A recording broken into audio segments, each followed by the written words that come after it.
So we just had the first press conference between Clarissa Shields and Savannah Marshall, and I've got to say it's round one to Savannah Marshall. Clarissa Shields comes out with all these belts around her waist, like about 5, 6, however many it was.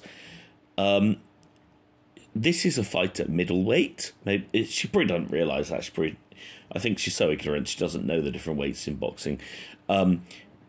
But if you're going to a middleweight fight, why are you carrying all your belts from other weights? It's purely just a display of exuberance, a display to try and make yourself look impressive, to try and boost your credibility as the GOAT. She's not the GOAT.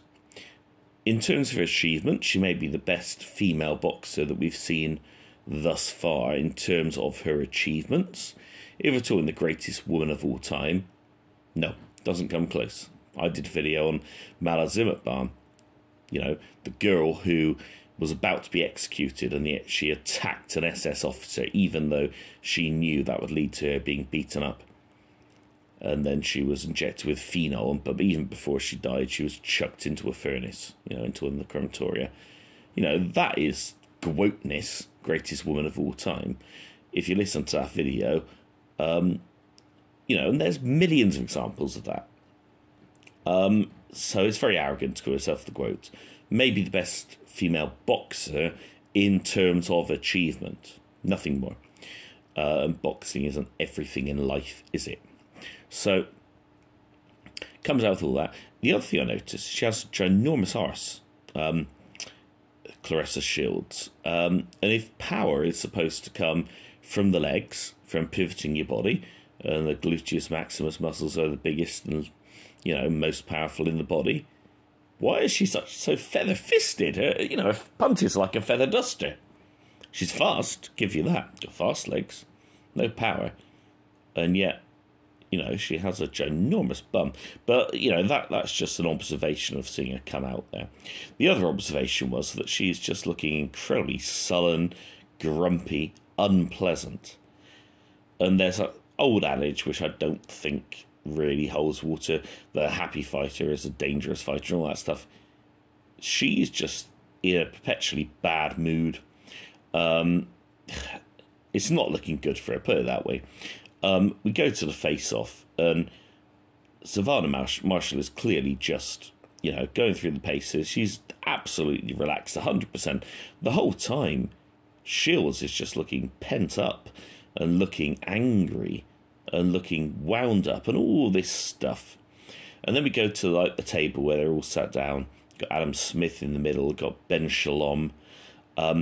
Strangely, Shields has next to her Dimitri Salita, who, as we know, was a mediocre boxer. Never any good really. And that's her promoter, and he just gives a normal PC rubbish statement. Where's the trainer? I don't know. And then we go over to the other side, and we hear Peter Fury, who is there and just spilling facts and just absolutely calm. And it was interesting that Peter Fury actually was completely honest. He didn't say specifically that there was a rematch clause, but I assume that there is, for if Shields loses, which she will, to rematch her in America. And he said it's not a problem. He said if we have to go back to America for the rematch and I can't go, it's fine. Send her over there, She knows what she's doing. She's a big girl kind of thing. That was interesting because we know he's a Category A prisoner in the UK for his drug trafficking in the past. So I don't think he'd be able to get a visa. Nothing to do with the Kinahan stuff. He just can't get a visa because of his prison time and being such a highly ranked category-wise prisoner. He's up there with the worst of them in the past. But the air of confidence. Now, Peter Fury did say it's a 50-50 fight, but I think that's just all up for the fans, because we know it's not. Savannah has the greater height, the greater reach, by far the greater power. And we know when push comes to shove, that Claressa Shields, she's got fast feet, fast hands, but, that's not going to be enough against someone with a longer reach and a far heavier punch. Interestingly, Claressa Shields, when she was sort of asked how would it go, she said, I'll hurt her and I'll outbox her. And I think that's true, but she didn't say, I'll knock her out. She said it a couple of times that she'd hurt her and she'd outbox her, but she never said she'd knock her out. Whereas Shields said, I think it was from the 7th and the 9th round, something like that, she said, I'll knock her out. I think Savannah Marshall is keeping her cards close to her chest here. Because it, maybe she'll pull the old kind of George Foreman trick that you don't unleash your full power in the early rounds, you outbox them. And then, when they think they're used to your power, then you unleash the real power. So it could be something like that. I'm sure that Savannah Marshall knows that she has more than enough power to knock out the GWOAT, in quotes. But when they were talking to one another, it was quite funny, really, that they keep harking back to this fight 10 years ago. And, the fact that Claressa won all her amateur bouts except the one against Savannah Marshall.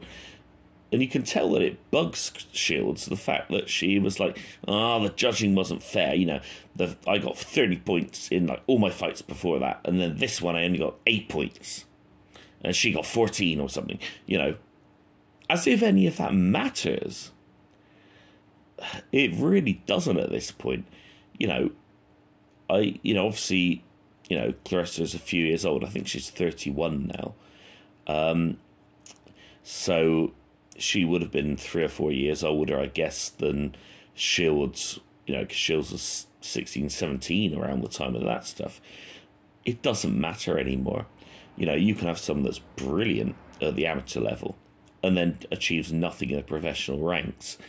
So, I think all of that is just irrelevant. What we can look at, though, is the professional record of the people that Shields has gone the full 10 rounds with, like Rankin and like Femke, and how Marshall has dealt with them. And just the antagonism and the grumpiness and the unpleasantness and the, Shields just comes across as a really unlikable person. But then again, she's from Flint, Michigan. Mayweather was from Michigan. I don't know where precisely.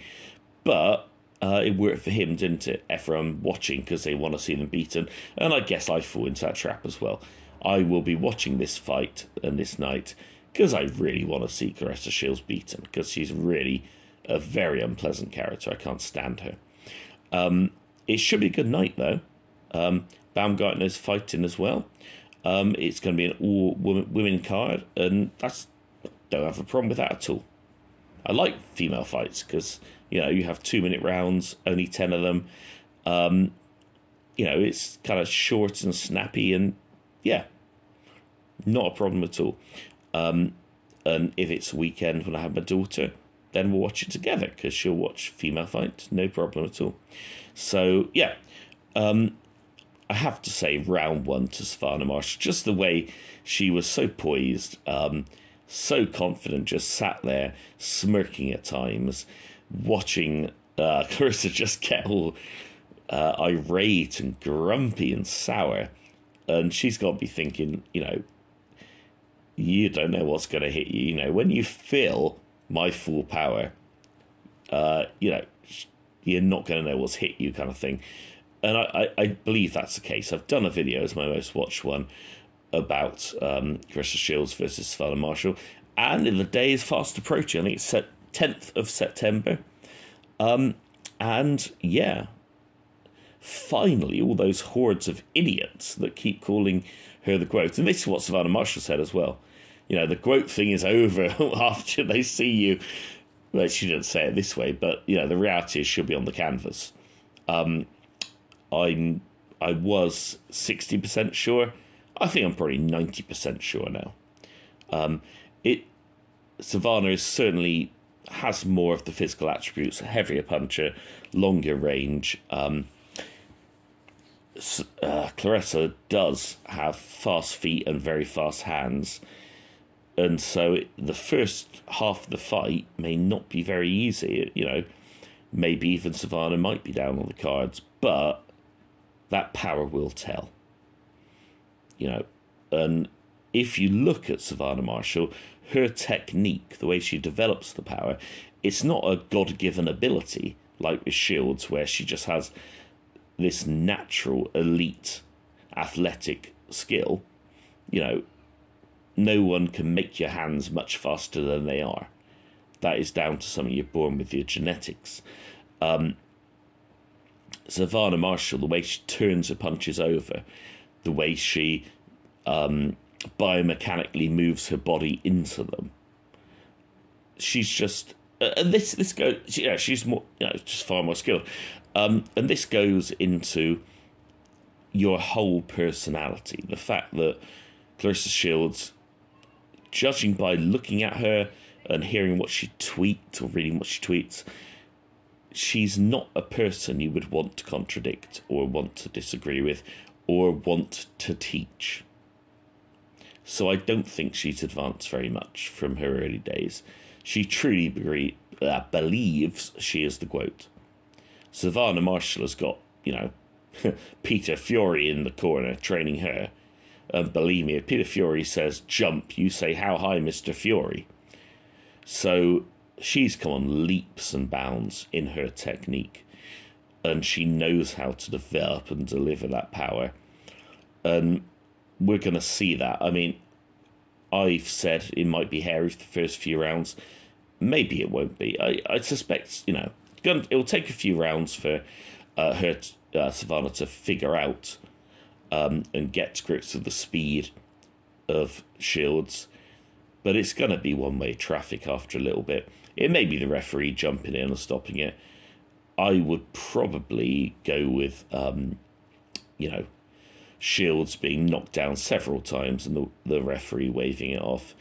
But as Savannah said, that will put an end to this quote nonsense, and hooray to that.